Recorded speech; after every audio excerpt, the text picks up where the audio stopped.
আজকের রেসিপি বাঙালির অত্যন্ত প্রিয় এবং অনেক দিনের পুরনো ও ঐতিহ্যবাহী রান্না মোচা দিয়ে ভাজা মুগের ডাল। রান্না করা একদমই সহজ, শুধুমাত্র মোচা কাটার পদ্ধতি একটু জেনে নিতে পারলে মোচা রান্না করাটা কিন্তু একদমই সহজ। আপনারা মোচা কাটতে জানেন, কিন্তু অনেক নতুন গৃহিণীরা আছে যারা নতুন নতুন রান্না শিখছে, তাদের জন্য মোচা কাটার পদ্ধতিটা আর একবার আমি দেখিয়ে দিলাম।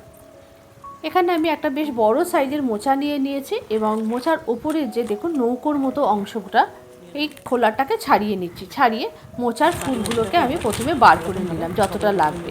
মোচাটা যেহেতু অনেকটা বড়, এতটা মোচা আমার লাগবে না। বাকি মোচাটাকে আমি একটা খবরের কাগজের মধ্যে মুড়ে আবার ফ্রিজের মধ্যে রেখে দেবো। দেখুন মোচাটা কাটছি, মোচার ওপরে একটা ছোট্ট মতো সাদা অংশ আছে মোটা, সেইটাকে ছাড়িয়ে নিতে হবে। আর একটা লম্বা কাঠির মতো শক্ত অংশ আছে, সেটাকে ছাড়িয়ে নিতে হবে। তাহলে মোচা ছাড়ানোটা মোচার ফুলগুলো ছাড়ানো অত্যন্ত সহজেই হয়ে যাবে।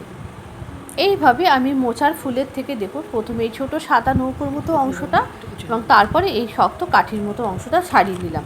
মোচার ফুলগুলো আমার সমস্ত ছাড়িয়ে পরিষ্কার করা হয়ে গেছে। এবারে আমি মোচাগুলোকে আমি কুচিয়ে নেব। কুচিয়ে সাথে সাথে জলে দিয়ে দিতে হবে, তা নয়তো কিন্তু আরও মোচাটা কালো হয়ে যাবে।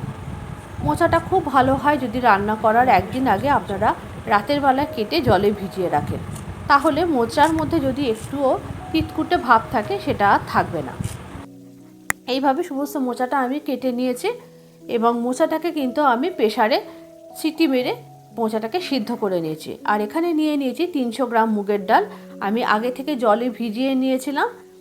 ডালটা খুব ভালো করে ভিজে গেছে, ডালটাকেও কিন্তু আমি প্রেসারে সিটি মেরে সিদ্ধ করে নেব। মোচা এবং ডাল আমার সিদ্ধ হয়ে গেছে। এছাড়া আর যে উপকরণ লাগবে আমি এখানে নিয়ে নিয়েছি একটা বড় সাইজে আলু ছোট ছোট টুকরো করে কেটে, আর নিয়েছি কিছুটা পরিমাণ নারকেল, দুটো বড় সাইজের টমেটো, আর একটু আদা আর লঙ্কা বাটা। কড়াইতে দিয়ে দিলাম প্রায় 3 টেবিল স্পুন মতো সর্ষের তেল। তেলটা ভালো করে গরম হয়ে গেলে আমি প্রথমেই নারকেলের কুচিগুলোকে ভালো করে ভেজে নেব। নারকেলের কুচিগুলো আমার লাল লাল করে ভাজা হয়ে গেছে। আমি একটা আলাদা পাত্রে তুলে নিলাম এবং ওই তেলের মধ্যেই দিয়ে দিলাম কেটে রাখা আলুটা। অল্প একটু লবণ এবং হলুদ দিয়ে আমি আলুগুলোকেও বেশ লাল লাল করে ভেজে তুলে নেব।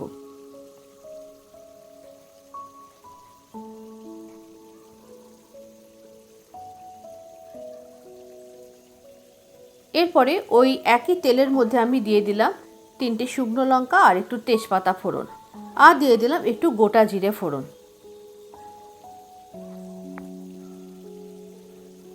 ফোড়ন দেওয়া হয়ে গেলে আমি যে দুটো টমেটো নিয়েছিলাম, টমেটোগুলোকে আমি কুচি করে দিয়ে দিলাম তেলের মধ্যে এবং টমেটোটা একটু ভেজে নিয়ে আমি দিয়ে দিলাম আদা এবং লঙ্কার পেস্টটা। দিয়ে এর মধ্যে আমি দিয়ে দিলাম সেদ্ধ করে রাখা মোচাটা কিন্তু আমি সিদ্ধ করে জল ঝরিয়ে নিয়েছিলাম এবং একটু চটকে নিয়েছিলাম হাত দিয়ে। আর দিয়ে দিলাম আলু এবং নারকেল ভাজাটা। একসাথে আলুটা দিয়ে দিয়েছি, কারণ আলুটা একটু সিদ্ধ হওয়া দরকার, একমাত্র আলু যেটা কিনা শুধু সেদ্ধ করা ছিল না। দিয়ে দিলাম অল্প একটু হলুদ এবং অল্প একটু লবণ দিয়ে এবার সমস্ত মোচাটা আলু এবং নারকেলের দিয়ে খুব ভালো করে কষিয়ে নিয়েছি এবং এরপরে দিয়ে দিলাম সেদ্ধ করে রাখা ডালটা।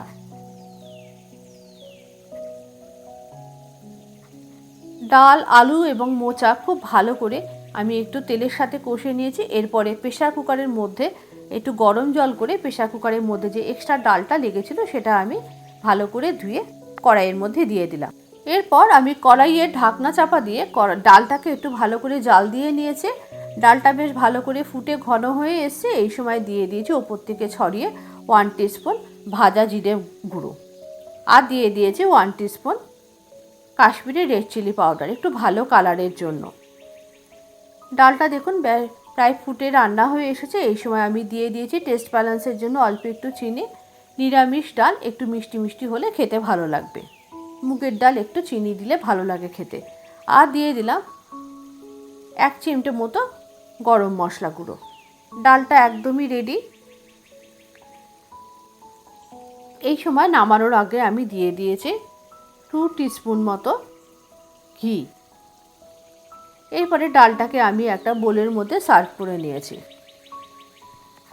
একটু ভালো করে রান্না করতে পারলে কিন্তু এই ডাল দিয়ে কিন্তু পুরো ভাত খাওয়া হয়ে যায়।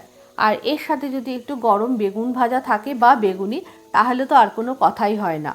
আপনারা এই মোচা ডাল অবশ্যই বাড়িতে ট্রাই করবেন, একটু হাতে সময় নিয়ে, কেননা মোচাটা কাটতেই যা সময় লাগে, রান্না করতে কিন্তু একদমই সময় লাগে না।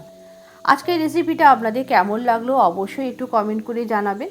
যদি ভালো লেগে থাকে একটু লাইক করে বন্ধুদের মধ্যে শেয়ার করে দেবেন। যদি ইউটিউব থেকে দেখে থাকেন তাহলে একটু চ্যানেলটি সাবস্ক্রাইব করে নেওয়ার জন্য অনুরোধ রইল। আবারও দেখা হবে পরবর্তী ভিডিওতে আর একটা নতুন কোনো রেসিপির সাথে।